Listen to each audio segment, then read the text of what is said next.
Moses' story begins with danger. The most powerful king of Egypt, Pharaoh, had issued a brutal decree. Every Hebrew baby boy must be thrown into the Nile. Imagine the fear in the hearts of Hebrew parents. But one woman refused to let her child die. She placed baby Moses in a basket and set him afloat on the river, praying for a miracle. And then, the impossible happened. Pharaoh's own daughter found him, took him in, and raised him as royalty. Think about it. A child born into slavery was raised as a prince in the palace of the very king who wanted him dead.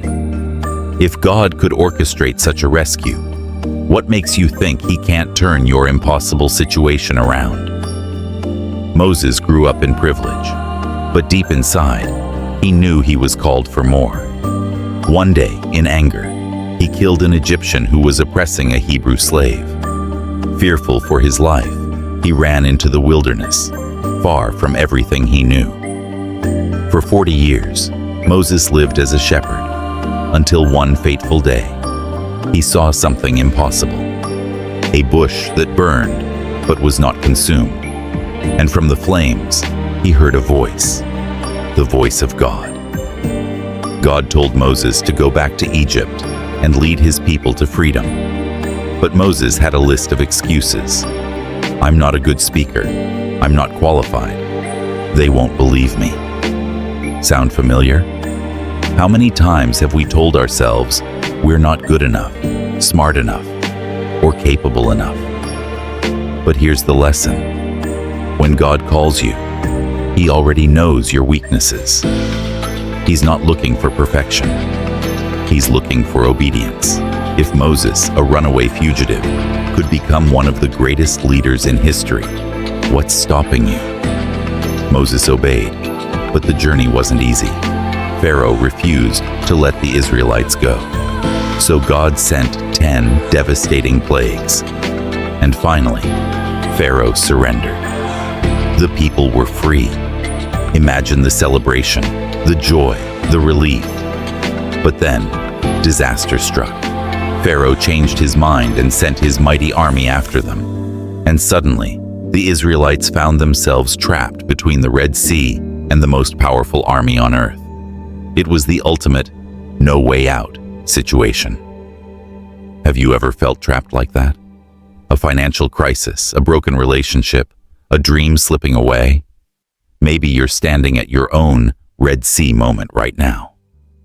But Moses did something incredible. He didn't panic. He trusted God. He lifted his staff, and in one of the greatest miracles in history, the sea parted. The people walked through on dry ground, and when Pharaoh's army followed, the waters crashed down and wiped them out.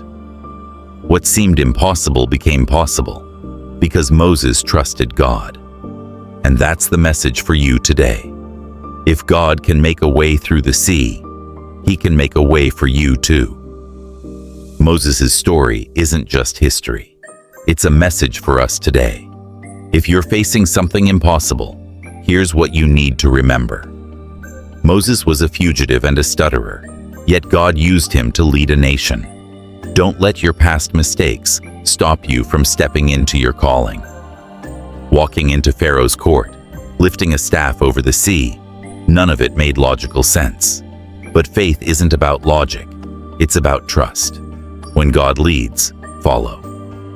When the Israelites were trapped, God told Moses, "Why are you crying out to me? Tell the people to move forward." Sometimes, the miracle happens when you take the first step. My friend, what's your Red Sea moment? What impossible situation are you facing? Remember, the same God who parted the sea, who made a shepherd into a leader, who turned a slave into a prince, that same God is with you today. Don't give up. Don't lose hope. Trust Him. Take the step and watch the impossible become possible.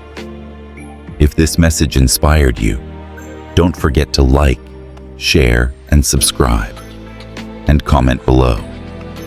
What Red Sea moment are you facing today? Let's encourage each other. See you in the next video.